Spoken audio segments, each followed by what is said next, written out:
Halo teman-teman semua, selamat datang kembali di channel Selepas Lembur.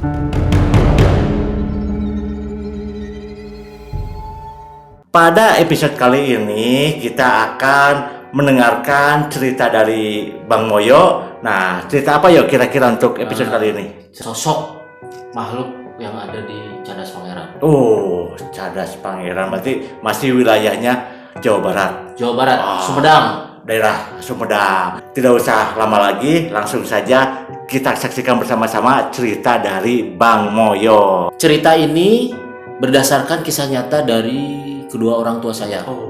Jadi orang tua saya sering tugas dinas keluar kota. Waktu itu tugasnya ke Sumedang. Sumedang dari pagi sampai malam tuh. Orang tua saya pergi dari Bandung sekitar pukul 7 pagi.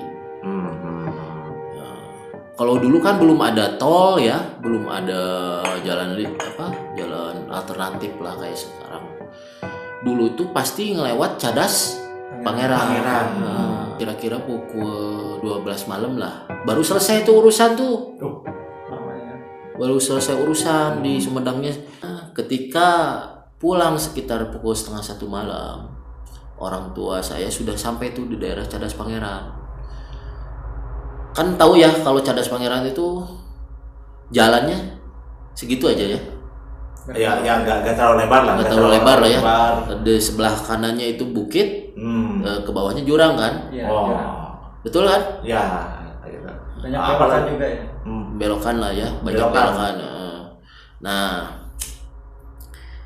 pukul 1 malam orang tua saya itu sedang menikmati jalan aja tuh di Cadas Pangeran.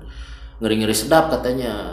Takutnya bukan hantu, tapi takutnya ada begal, ada yang Kriminal lah. kriminal. Ya. Orang tua saya, ibu saya terutama bilang ke bapak saya, "Pak, ini nggak akan ada apa-apa." Terus kata bapak saya bilang begini, "Nggak akan ada apa-apa. Kamu jangan bikin saya panik juga," katanya gitu. Iya. Karena nanti takutnya celaka katanya gitu. Udah baca-baca aja, berdoa aja supaya kita selamat. Baru juga bilang begitu. Dulu ini saya cerita dulu, motor orang tua saya dulu itu motor yang kayak Siki Tanjung tuh apa sih? Yang tangkinya di depan tuh. Iya, yang motor laki lah. Motor jadul lah dulu ya. Yang pakai kopling, tangkinya di depan. Ya mungkin bisa dibayangin kan lah. Motor-motor jadul lah dulu. Nah, dari lagi enak bermotor, baru bilang yang tadi bilang, "Ini nggak akan ada apa-apa." Bapak saya bilang, "Jangan berisik, kamu berdoa aja lah. Nanti malah jadi kejadian, takutnya celaka di jalan," katanya gitu. 5 menit dari situ, ibu saya ngeliat sosok ibu-ibu pakai mukena, pakai apa sih namanya? Kalau yang untuk sholat perempuan tuh? Ya, mungkin jilbab panjang lah. Jilbab panjang, bawa sejadah katanya. Ngelewat, tapi anehnya katanya dia nyebrang dari bukit yang nggak ada penduduknya, nyebrang ke jurang. Loncat jalan Biasa. Ini motor orang tua saya nih. Ini nyebrang aja gini, nyebrang aja. Tapi anehnya dia nyebrangnya kok ke jurang. Kan kalau logikanya mungkin ngapain juga ya? Ngapain juga dia jam 1 kurang lah. Pulang dari masjid mana gitu. Terus di situ kan sendiri tuh perempuannya itu, sosok itu. Ibu saya berisik langsung tuh ke bapak saya. "Apa itu apa, Pak? Itu pulang dari masjid mana?" katanya. "Di sini kan nggak ada penduduknya," katanya gitu.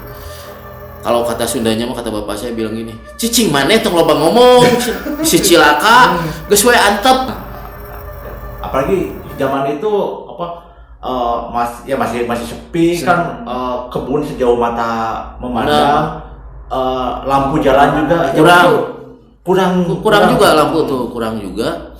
Nah, karena ibu saya membuat panik bapak saya, bergeserlah itu duduknya. Jadi yang tadinya dari normal lah, normal. Renggang lah. Ya. Ibu saya ngegeser bapak saya sampai tangki. Mendorong ke depan. Sampai ke depan ngedorong, bapak saya tambah marah lah. Diam, nanti jatuh. Nanti Pak, takut sudah gitu. Nah, karena ibu saya mungkin ibu-ibu ya, spontan kali ya, takut juga. Dia ngelihat spion dari motor. Hilang dong.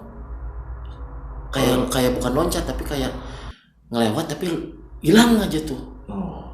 Nah, bapak saya udah di stang tangki motor tuh, gini naik motornya. Oh, berarti bapaknya Bang Moyo juga kasihan juga bawa motornya. Iya. Sampai gini. Sampai gitu. Sampai panik. Ya udah, itu motor juga udah kegeleongan lah, kalau bahasa Sundanya mah kegeleongan, udah takut kecelaka atau apa. Bapak saya langsung bilang, berdoa nanti kita celaka, katanya berdoa aja. Gimana kalau berhenti dulu, kata bapak saya. Jangan, kata ibu saya malah tambah, jangan berhenti di sini. Nah, udah aja jalan terus, katanya gitu. Oh, panik kah? Panik. Karena panik gitu, akhirnya udah saja ya, udah kejadian itu udah. Tapi keesokan harinya ada berita tuh di media lah. Kalau dulu bapak saya ngedengarnya di radio. Jadi kan kalau dulu mah ngedengar berita yang update tuh suka di radio. Oh iya, jadi andalan lah. Jadi di lokasi itu ada mobil, kalau ini mah mobil elf lah, mobil angkutan umum, masuk ke jurang daerah situ. Percis sama dengan kejadian ibu dan bapak saya melihat sosok itu. Lokasi itu percis itu lokasinya. Sampai ada yang meninggal dunia di situ. Innalillah.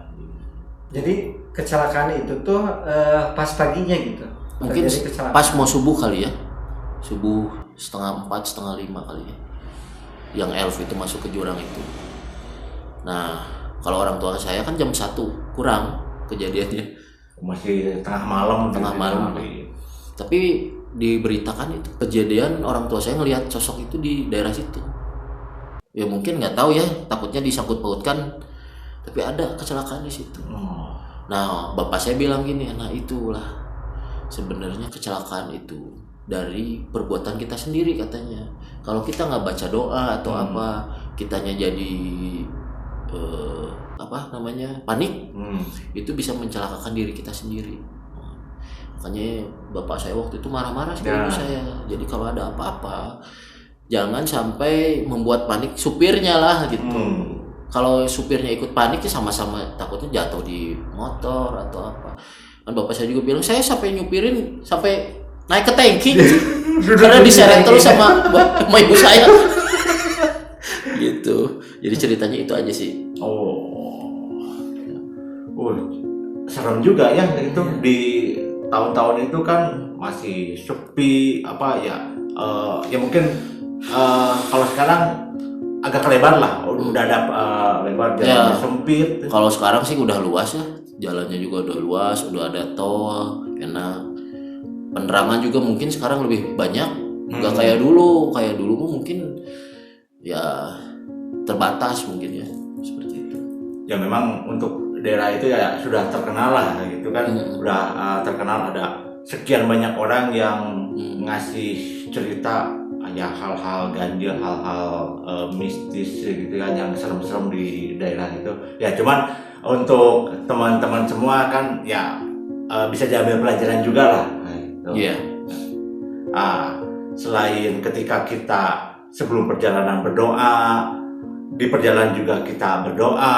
Ketika ada sesuatu yang sekiranya ganjil atau aneh ya jangan panik gitu. Kalau panik kan bisa ya mencelakakan diri sendiri lah. Iya. Gitu.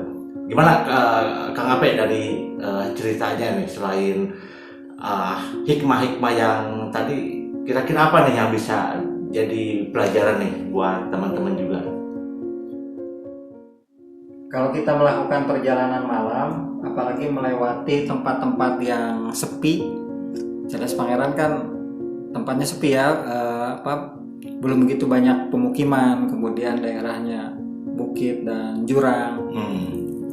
Maka sebelum kita melewati daerah itu, kita harus sudah siap-siap nih baca doa yang untuk perlindungan diri. Dan dalam perjalanan itu juga kita harus terus continue baca doa ataupun berzikir bisa dalam hati, bisa juga disuarakan secara pelan-pelan, dan mudah-mudahan memberikan ketenangan sehingga ketika melihat sesuatu hal yang mengagetkan kita masih bisa kontrol gitu, kontrol dalam mengemudi kendaraan baik itu mobil ataupun motor gitu.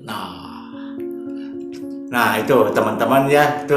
Dan juga satu lagi, jangan lupa ketika akan bepergian selalu cek kendaraan kita supaya kendaraan maupun badan kita fit, semoga selalu aman di perjalanan. Oke teman-teman semuanya, itulah salah satu cerita yang disampaikan dari Bang Moyo. Terima kasih teman-teman yang sudah menikmati konten kita sampai akhir. Sampai jumpa di konten kita selanjutnya. Tetap di channel Selepas Lembur.